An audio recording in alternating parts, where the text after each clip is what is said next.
cold weather, and it is cold outside. But at least we're not getting the snow, so I'm happy about that. The song that you heard before hearing the sound of my voice is Chicago's own Diarrhea, who is a past guest of Voices of Change and nominated for 7 or 8 Grammys. So we'll see how that goes February 12th. There's a couple people here. There's a lot of people here who's up for Grammys, and then we have the Stellars coming. I think that's in March. We have a couple people up for that. So Chicago's representing. Good evening, everyone, and thank you for tuning in to the Voices of Change, only on Intellectual Radio. My name is Janice, and I'll be your host for the next hour. And my name is Shamel, the co-host that does it all. She does more than it all. I can just go on and on and on. You know, and I do this every week, and you probably wonder, why is she always doing this? I've had co-hosts before, and the owner of this Intellectual Radio can attest to that. I've had co-hosts before go in and out, and some of them it just don't work. Some of them have different agendas. Some of them are inconsistent. This young lady has been committed, consistent, and professional week after week. Thank you. After week. Thank you. The Voices of Change is sponsored by African American Agenda. Today, during the News You Can Use segment, we're going to talk about the assault. I think that's been one of the forefront stories of the news, the Facebook assault. We're going to also dialogue on that during the Real Talk segment. In addition to that, we are going to talk about something that I kind of walked into. It was integration. You know how you always wonder, back in the day, and you're not old enough to remember this, but back in the day, you could open up a newspaper and you could see a crime. You could read about a crime, and you could just about say, I bet I know the color of the person who did this crime. I know you're thinking that's a stretch because you're looking at me like sometimes crazy. You think about it, like even with the shooter from Texas. You're like, yeah, you can say, I bet that wasn't or I bet that things are a-changing. Things are a-changing. And I kind of ran up on this article on integration, and it really talked about how integration, which is a good thing, but how integration has hurt the Black economy and has hurt the Black community. So we're going to talk about that too. Okay. We always start off the show with the scripture. For today, it is from Leviticus chapter 19, verse 15. Do not pervert justice. Do not show partially to the poor or favoritism to the great, but judge your neighbor fairly. That's a real one for today. I like that. We'll be right back after a quick break for the News You Can Use segment. This song goes out to the God who gave his life so we can live again. It's really easy to join in. Sing hallelujah, hallelujah. You have won the victory. We're grateful, God. Hallelujah, hallelujah. You won it all for me. You have won it all for me. Y'all ready? Let's go. Death could not hold you down. For you are the reason. Hey, and you're seated in majesty. You alone, you are the reason, King. All right, lift it up, y'all. Sing hallelujah. Hey, for you have won. We're grateful. We celebrate the resurrected Savior. Hallelujah.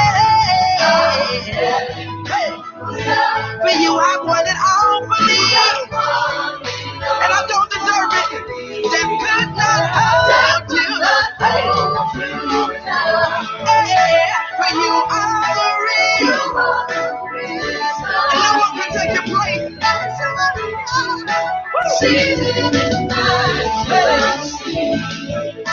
For you are the real God. We know who we serve. Crucified with Christ, dead, now I'm alive. When He calls me, I will rise. You are the promise keeper, resurrected, you rose victory. But in the grave you didn't leave me. By your love, the world will see God. I'm alive because of you. And I have And that is none other than Travis Green. Travis Green, who is also a past guest at the Voices of Change, and he's up for so many awards, so many stellar awards. He has been just doing a phenomenal job of communicating his music and just spreading the word. Now I hear he's also a pastor. What? Yes, his wife is a doctor. I remember when we interviewed him, and I think he said his wife, I think she was a doctor then. They have 2 children. Up for so many stellar awards. It's just ridiculous. We can see Doc Ella. I see where you're listening. Thanks for putting your ears on and tuning in. I always appreciate that. Doc Ella spreads positivity through his music, and you will be delighted to have him here in the studio, live in the studio. When? Next week. Next week we'll have Doc Ella. So Doc Ella, keep listening and give us your feedback. You're listening to the Voices of Change only on Intellectual Radio, and this segment is the news you can use. Kim Burrell, who collaborated with Pharrell Williams on I See a Victory for the Hidden Figures soundtrack, was scheduled to appear on the Ellen DeGeneres show on Thursday. However, after a video surfaced of Burrell calling homosexuality perverted, her appearance was canceled. Not to mention her radio show, Bridging the Gap, was also booted from KTSU airwaves. In the video from a church sermon, Burrell can be heard saying, "That perverted homosexual spirit is a spirit of delusion and confusion, and it has deceived many men and many women." The singer later defended her comments in a now deleted Facebook Live video by saying, "To every person who is dealing with the homosexual spirit that has it, I love you and God loves you, but God hates the sin in you and me." This was according to BBC. That's a whole interesting story, man. That story got legs. And I think did you hear the video? No, I didn't hear it at all. I don't know if it was so much, yeah, she did really, she did slam homosexuality, but she was also very specific and graphic and talking about the act. Oh no. Like if a person puts this body part near their mouth, they're just really, Yes. really, really graphic. But So. does she realize that this is coming back to bite her? You say things and you never know how it's gonna get out. Everyone has a phone out. Yeah. Everywhere. Yeah, but you know what? Even though, this is a half apology, but if it's an apology, I don't think it is. but she is standing on what she believes. She said her words were God driven, and she's standing on it. So, but it was I've never heard anything so explicit. Anyway, it was interesting. The man suspected of opening fire in a baggage claim area of a Florida airport Friday, killing 5 people and wounding 6, allegedly told the FBI he had planned the attack and bought a one-way ticket to Fort Lauderdale to carry it out, according to an FBI affidavit.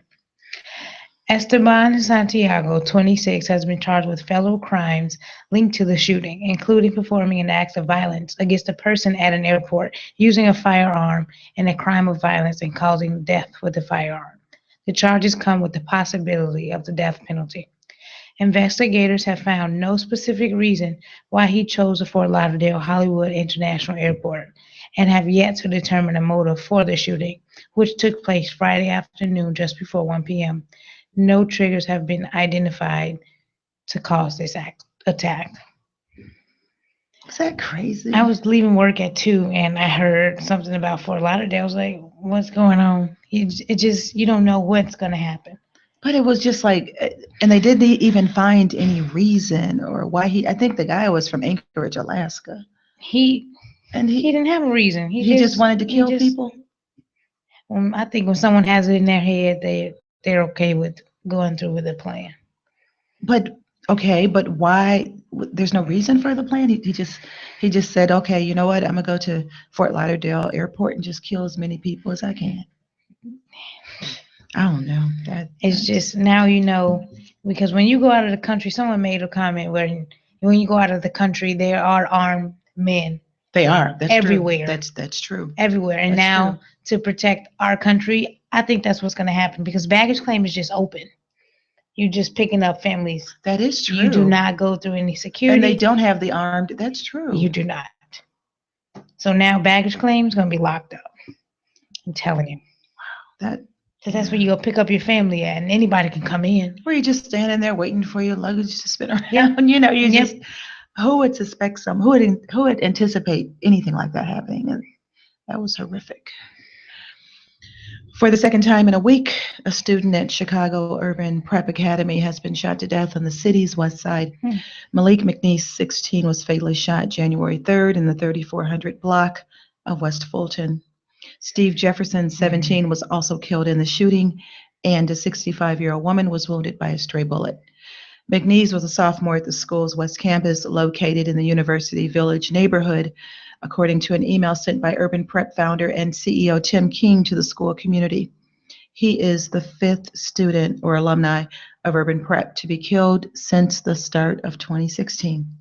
No one is in custody for the shooting, and McNeese's family did not respond to interview request Friday night. Urban Prep is always touted for that school that has such a high rate of acceptance into the. Oh, really? Yes, he's a senior. Oh, wow. And I heard about this shooting. I live not far from any of this, and it's just crazy that it's in your area and it's in your neighborhood, and it makes you scare you away, but that's where you live. But we can't afford to move because it's so much higher elsewhere. We can only afford to live where we're at in the violence. Around you, and my aunt even had a bullet in her car. Huh? A bullet hole in her car. Yeah, someone was shooting on her block, and she looked in the car and she saw a bullet hole. She saw a bullet hole in her car. Yeah. It affects us all. Yeah. Nana Akufo-Addo has been sworn in as Ghana's new president after beating John Mahama in last month's election. Heads of state from across Africa and thousands of guests and dignitaries watched him take the oath of office at a ceremony in the capital. A 72-year-old former human rights lawyer promised free high school education and more factories. His inauguration represents the latest peaceful handover of power in Ghana. Yay. Free high school, that's a big thing for them. Yeah, I know. It's a good thing too. It's a good thing. Everyone's having these new political leaders. We're in for some different times. Oh man. You know, we're in for some different times. Now this one, when you talked about hitting close to home, this one hits close to home because it's where this happened is close to where we worship. It's West again. Mm-hmm. And this is going to be the lead story for our Real Talk segment. So 4 people have been charged with hate crimes for allegedly carrying out an assault live stream online in which a man was tied up, hit, and cut with a knife by several assailants. Authorities say the victim, who had been reported missing before the attack, has mental health challenges. He was encountered by police on Tuesday evening and is recovering in the hospital. There was never a question whether or not this incident qualified to be investigated as a hate crime, according to Eddie Johnson, the police superintendent. The actions in that video, he said, are reprehensible. The Facebook live stream showing the attack had been deleted, but multiple outlets have posted videos they identify as archives of the stream, recorded by a woman who frequently turns a camera on herself. The clips show multiple people taunting, threatening, and hitting a man who is tied up in a corner. At least once, a man uses a knife to cut the victim's hair, cutting into his scalp. On the video, the assailants, who are black, say, F Donald Trump and F white people. They force the victim, who is white, to say F Donald Trump as well. Today, during our Real Talk segment, we will further discuss the assault. We're going to discuss that, and we're going to also discuss aspects of integration that I think is newsworthy to at least talk about. So stay tuned to the next segment, Real Talk. This is Intellectual Radio, Voices of Change, and iHeart Station. We'll be right back after a quick break.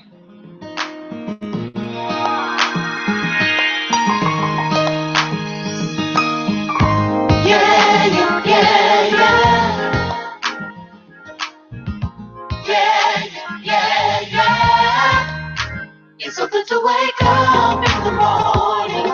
Blessed, thank you, Jesus. a few trials and tests, but now I got a testimony. Lord, you came through in my darkest hour. I was down and I was out, but you were there to carry me through my struggles. Now I can smile, yes, I can shout. I got a testimony. Yeah, yeah. I got a testimony. I know that we can ease your heavy burdens, peace to your storms. If you need a breakthrough, you can count on Him. He can heal sickness in your body. He will come through in your darkest hour. His Spirit will give you power, and His love will give you everything that to live for. He gives you a testimony. God gives you a testimony.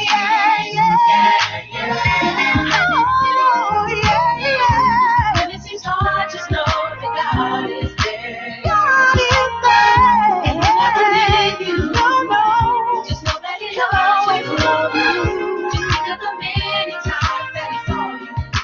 Didn't He see you through? Just know that He cares. He will always be there. Temptation comes your way, testing your faith. Count it all joy. Don't let it get you down. Tell the devil get up out of your faith. Count it all joy. Joy when you're going through trials. Know that God can work it Count it out. all joy. You move in your situation. Just have a little patience. Count it all joy. When temptation comes your way, testing your Count faith. it all joy. Don't let it get you down. Tell the devil get up out of your faith. That song is by past guest of Voices of Change. That is Zion's Joy out of Indianapolis. This is the Real Talk segment and the Voices of Change. And just as a recap, we're going to be talking about the incident that was videoed on Facebook. And just to update you, all 4 suspects have been charged with aggravated kidnapping, hate crime, aggravated unlawful restraint, aggravated battery with a deadly weapon. Hill is also charged with robbery, possession of stolen motor vehicle, and residential burglary. Both Covington sisters have been charged with residential burglary. The 18-year-old victim, who lives with his parents in Streamwood, Illinois, has schizophrenia and attention deficit hyperactivity disorder, according to prosecutors. His brother-in-law, David Boyd, said Friday that the teen has been struggling to recover after his ordeal, but is safe with his family. So that's kind of a recap. And I just want to start this conversation that we're going to have. And you can actually join in too if you have a quick comment. Feel free to give us a call at 708-223-8953, 708-223-8953 as we discuss this. Maybe you have more insight. But I just want to say, I want to preface everything by, this, regardless, this is wrong. What they did was wrong. Taking someone and even if it wouldn't have been posted on Facebook, taking someone and beating them up, is wrong. I've heard of females who have had friends who have went to their friend's house and got jumped on. And this is kind of similar what happened, because in my opinion, and everything I'm saying is just my opinion, not the station's opinion. In my opinion, their intent was not to kill him. Their intent was not to necessarily even hurt him, even though they, were slapping around, beating him up. Their intent was to really humiliate him. And they did that. I'm not really sure what went on, but when the news first broke, it was so conflicting. First, they said they went to Streamwood and kidnapped him. So I'm thinking, oh my gosh, these kids drove around Streamwood, picked the boy off the street, this handicapped boy off the street, and kidnapped him. Then I started questioning, okay, they kept saying he was handicapped or mentally challenged or something. And then I found out, I guess he was in some kind of special classes or something, but he has schizophrenia, obviously, which is treated by medicine. It's not so uncommon for people in high school to be on some kind of medicine.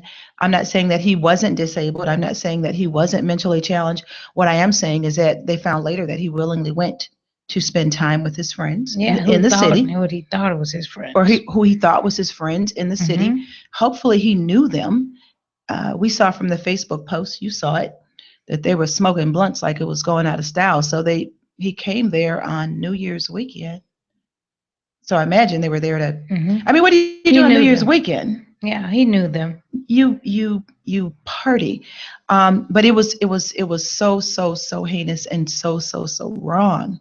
I don't know what made it hit really close to home because, when we look around church and we have all these young people, what if some of those young people would have been people who we deal with on a daily basis?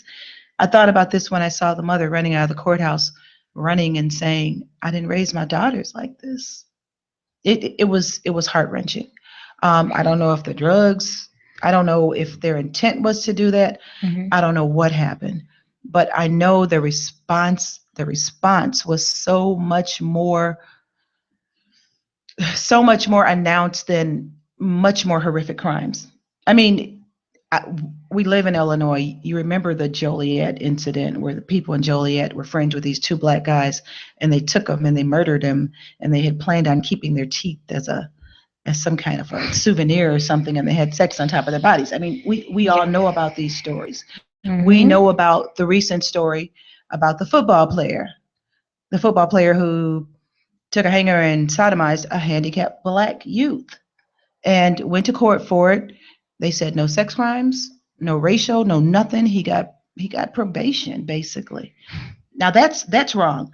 So I don't want anyone to think that I'm saying, well, he got off, so they should get off. No, wrong is wrong. Hmm. He was wrong, they were wrong. I think why people get frustrated is because why is it two sets of rules? And we see this Yep. over and over again. Hmm. It's so frustrating. But what can we do for our kids? What can we do? These kids are a little younger than you, Just only a to, couple just years. behind me. No, one of them is older than you. One was 24, right? Yes. Yeah, one is older than you. So how did we fail them? It's just what they're learning in the streets and what they're being taught out. So the mother says she didn't raise her daughters that way. She's right.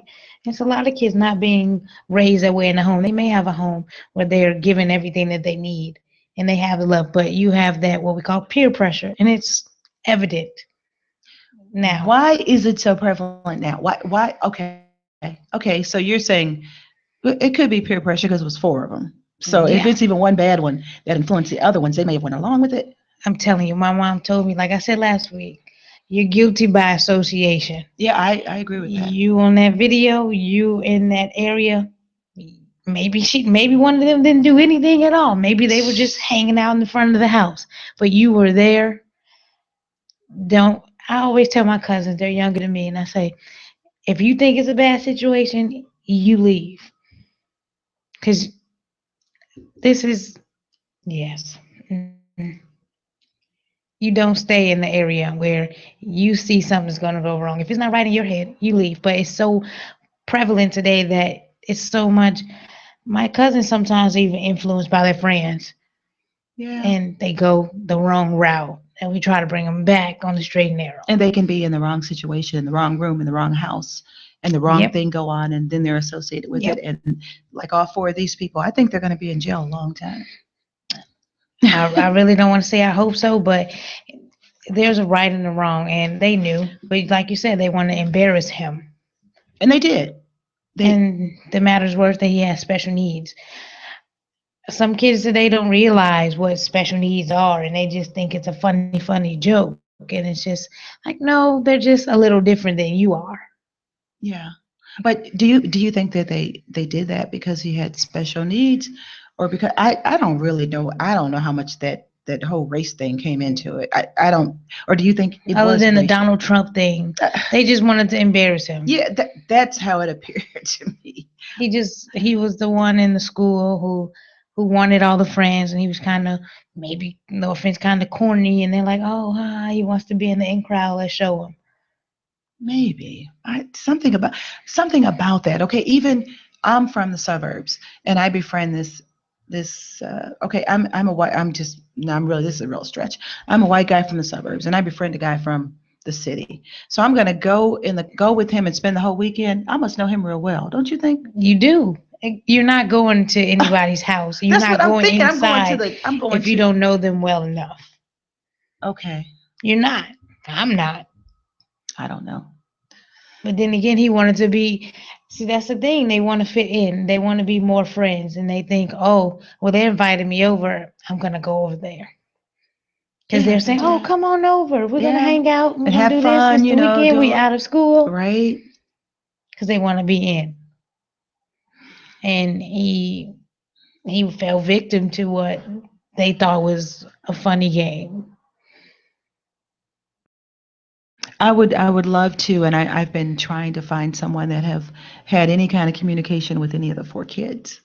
Um, because I would love, there's always three sides to a story. You Yeah. just want to somehow get the truth. I just, in my mind, it just seems like there was a catalyst. Something happened, something was said that unless they just went and they just planned to beat them up and humiliate them like that. I think it's probably more reasonable they're sitting up there doing what they do, and somebody said something, or the wrong thing was said, and somebody snapped, and they all went, like you said, peer pressure. Somebody snapped. Because I think they even said, then the stories changed so much. They said they start play fighting. Did you hear that? Mm-mm. Yeah, they start play fighting, and then that play fighting turned to real physical altercation.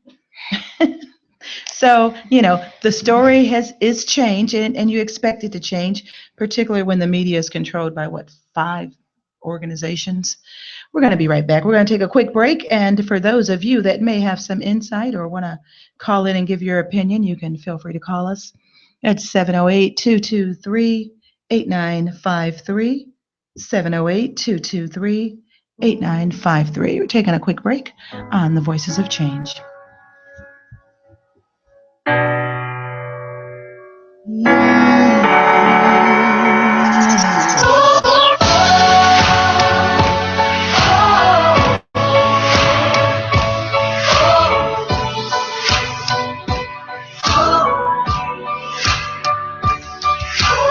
All things are working for my good, yeah, 'cause he's intentional, never failing. I know that all things are working for my good, yeah, 'cause he's intentional, never failing. All things are working for my good, 'cause he's intentional. Hey, and he's never failing. All things are working for my good. He's intentional. Never failing. All things are working. Hey, that all things are working for my good. Yes, they are. Yeah. All things are working for my good. All things are working for my good. Here's why. 'Cause he's intentional. That's it. 'Cause he's intentional. Never failing. Thank you, God. He's intentional. Never failing.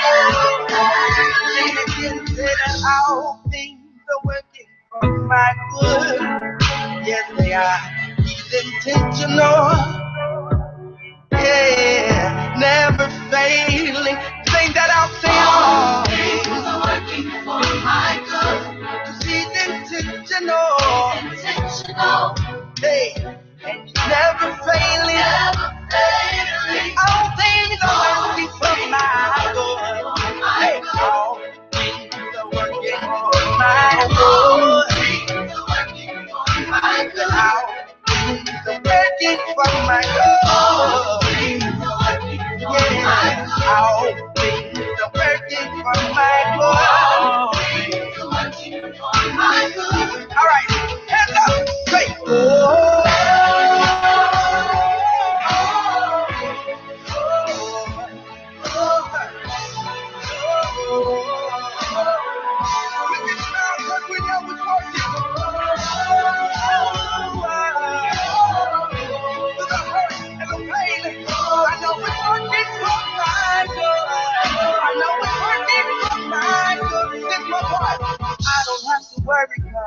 It's working for me. Yeah, it's working for me. Yeah, and I believe it's working for me. I can smile again, and I don't have to worry 'cause it's working for me.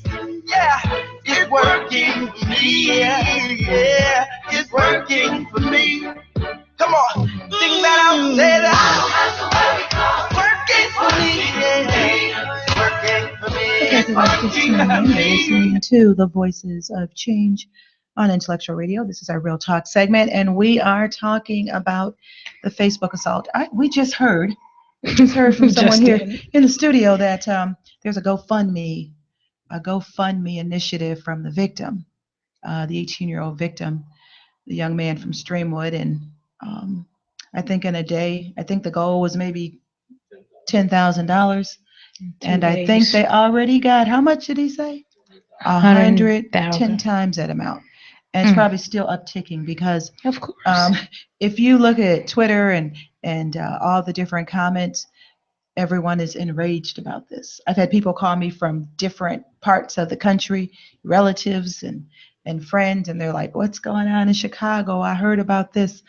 Now, this is what led me to this other conversation. I was talking to this brother out of Georgia, and he told me, he said, when you really think about it, they always say that blacks need reparations. What should have happened was they just should have gave us a few states in the South and let us be on our own.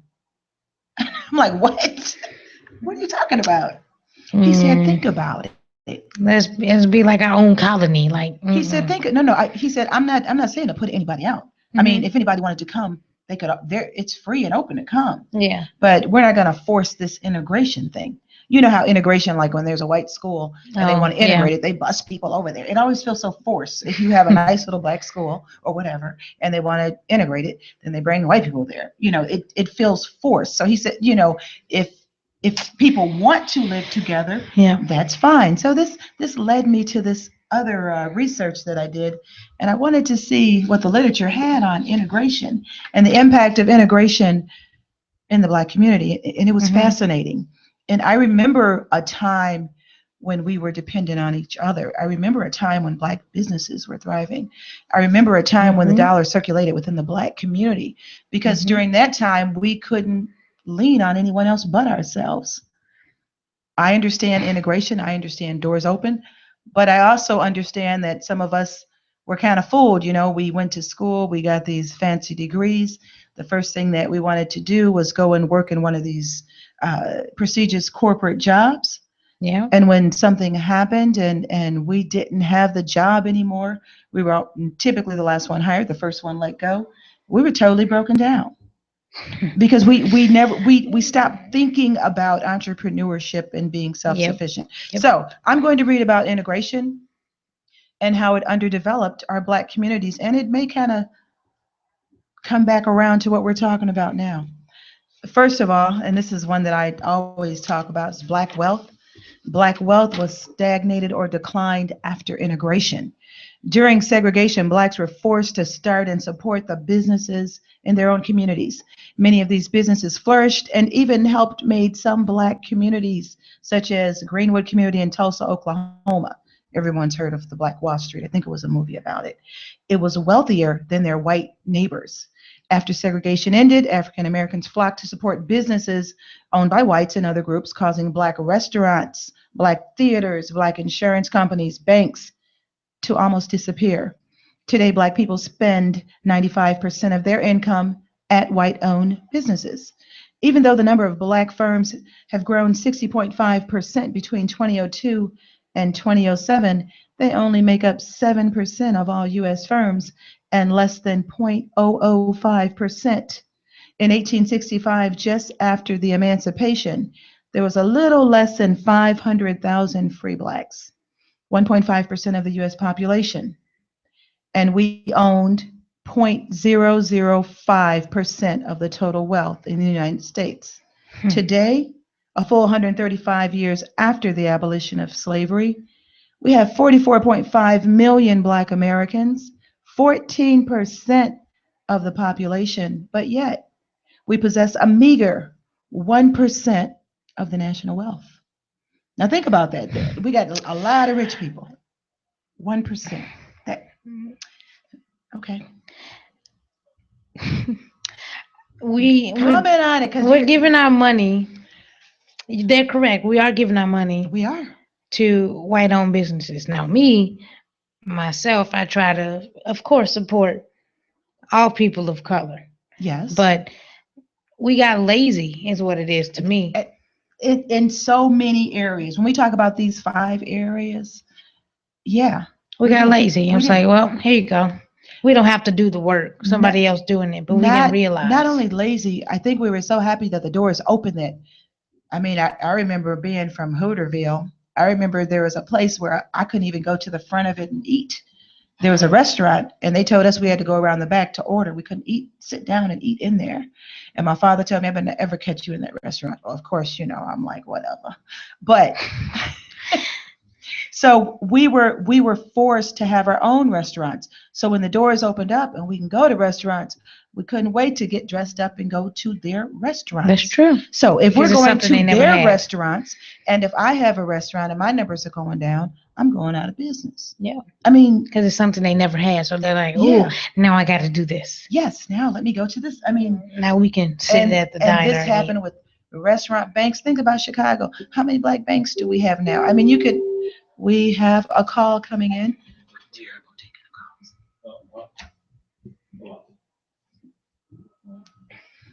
Hi, thanks for calling Voices of Change. May I have your name and where you're calling from? Yeah, hi, this is Rusty. Hi. Hi, I'm calling from New York. Oh, welcome.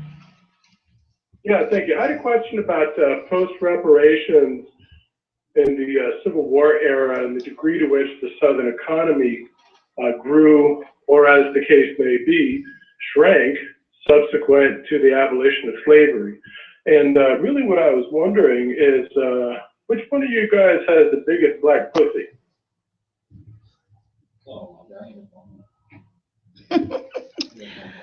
That sound like that was somebody from, he said New York, but he sure didn't sound New York. Maybe it was Texas. No, I'm just joking. Anyway, we are going to keep going. And now next we're going to talk about after the black wealth, but you still had an issue with the black wealth. Yes. I think maybe Donald Trump did. He's the one who likes to talk about it. So the black wealth, what we actually did, we were so into not having our own and going to someone else's. But by doing that, what did we do to our dollars? We gave them away first. We not only gave them away, this has been years and years and years. How can we pull it back? How can we pull it back where we support ourselves? You hear people now say, you know what? And sometimes they have a point. They actually have a point because sometimes black businesses, everything is more expensive for them, so therefore their prices are more expensive. People are going to go where they spend less money. Yeah. My family, we used to have a business, of course.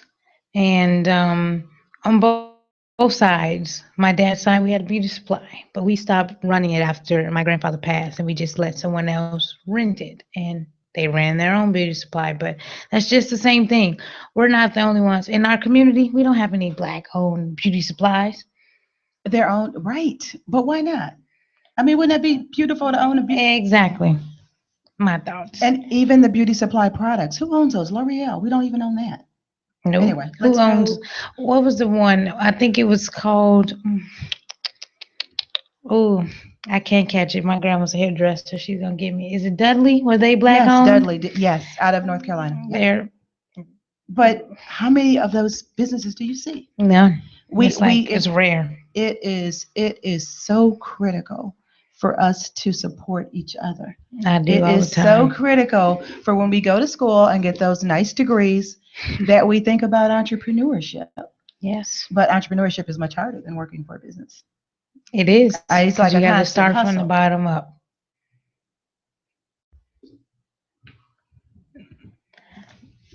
It's much harder. Okay.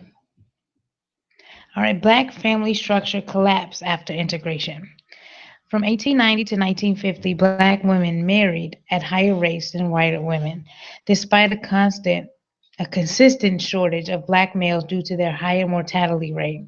According to a report released by Washington, D.C., urban the state of the African American family is worse today than it was in the 1960s, 4 years before President Johnson passed the Civil Rights Act. In 1965, only 8% of childbirths in the black community occurred out of wedlock. In 2010, that figure was 41%, and today, out of wedlock childbirths in the black community is at an astonishing 72%. Researchers Heather Ross and Isabel Swahil argue that marital stability is directly related to the husband's relative socioeconomic standing and the size of the earnings difference between men and women.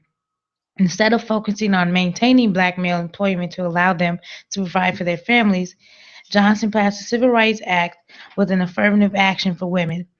That act benefited mostly white women and created a welfare system that encouraged removal of the black male from the home. Many black men were also dislodged from their families and pushed into rapidly expanding prison industrial complex that developed in the wake of the rising of unemployment. And that's another truism. It, I mean, you can even go back and look at some of the old pictures, some of the old movies, some of the black love was such Real. a powerful thing. Mhm. And they said what from 1890 to 1950, the marriage rate for black women was higher than white women. It was. So what happened? It's just even when they talk about childbirths out of wedlock, it used to be a time when it was the honorable thing to do if you liked somebody enough to do that and they got pregnant. You marry them. You would do the responsible thing. And I know it's a different day, believe me. Yeah. I'm not naive. I know it's a different day, but the next area is unemployment. Unemployment. Let's see how that changed. Since integration, the unemployment rate of black men has been spiraling out of control.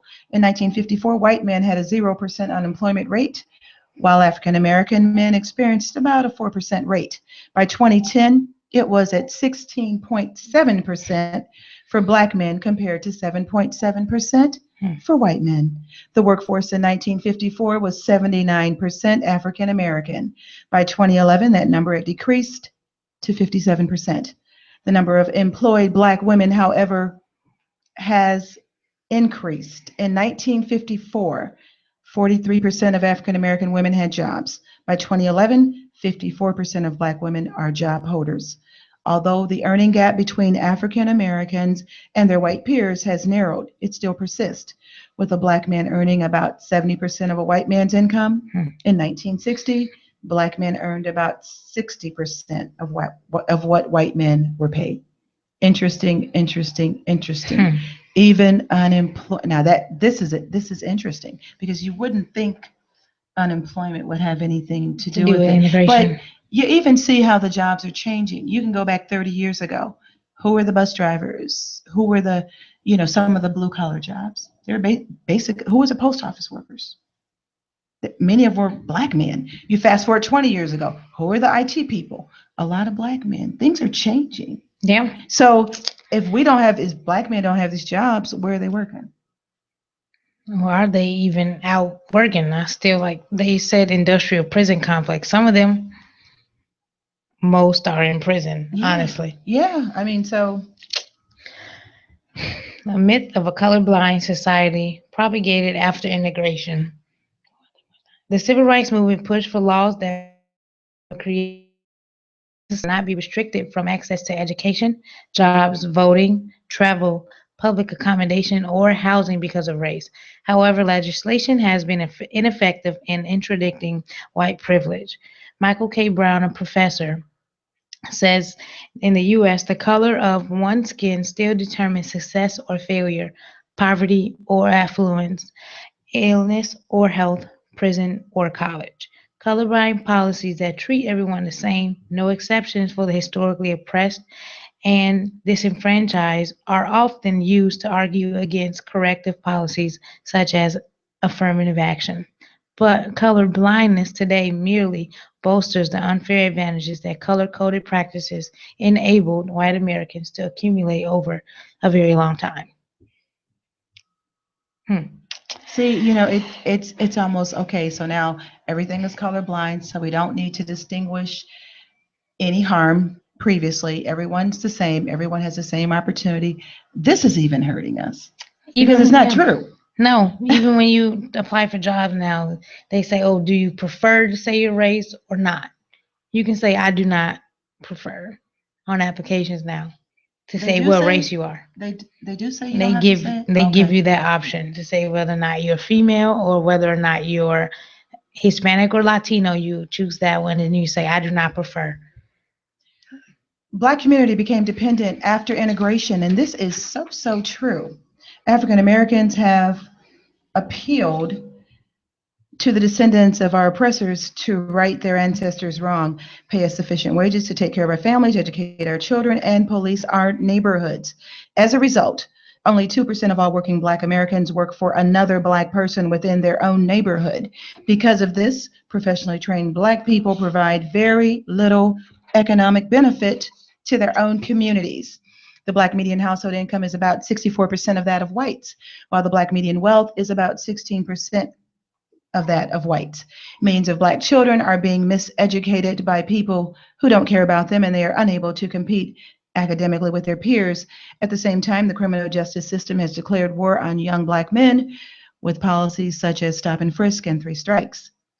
You know, those five areas, I know a lot of people disagree with this because, Hmm. favor integration. I personally don't favor forced integration. I favor It's true. I don't have to live in a community with any kind of people to validate me. Um, you know Hmm. how some people feel like, well, I have to be in this area to be validated, or I have to live in this area to be Hmm. validated. I don't have to.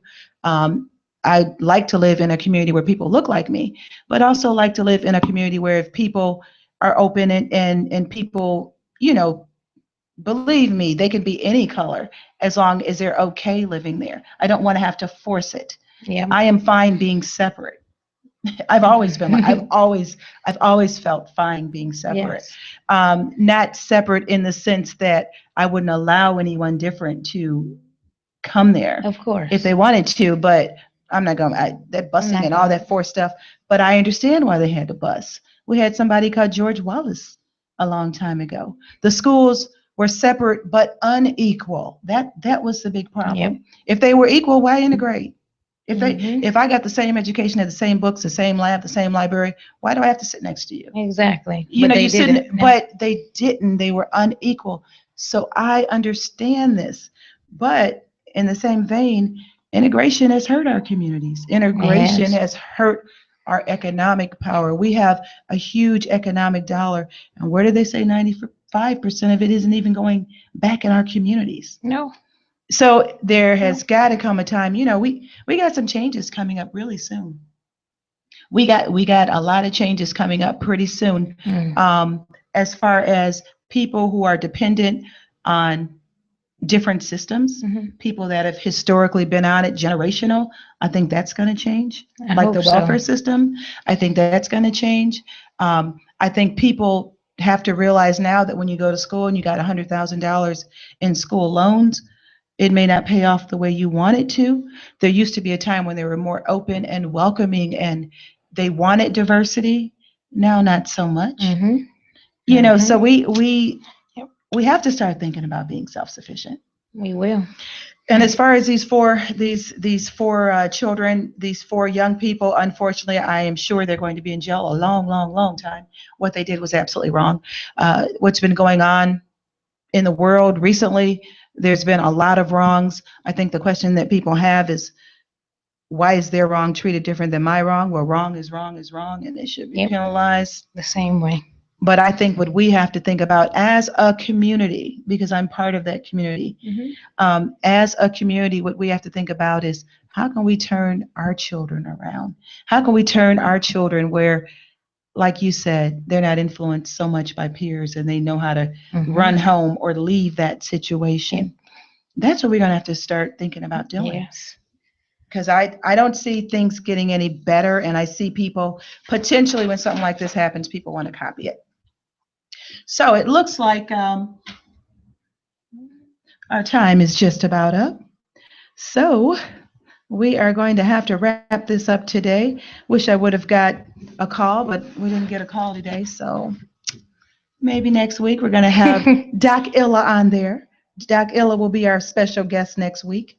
He's going to be exciting because he brings positive music lyrics. And he's a rapper, and I normally don't like rap. But he is a rapper, and he is fabulous. So you guys got to tune in next week. Dr. Illa will be on. Our time is up. A special thanks to you, the listening audience, and my esteemed co-host, Ms. Shamel. Tune in next week. We're going to have Dr. Illa on the show with his powerful message through his music. Have a blessed week.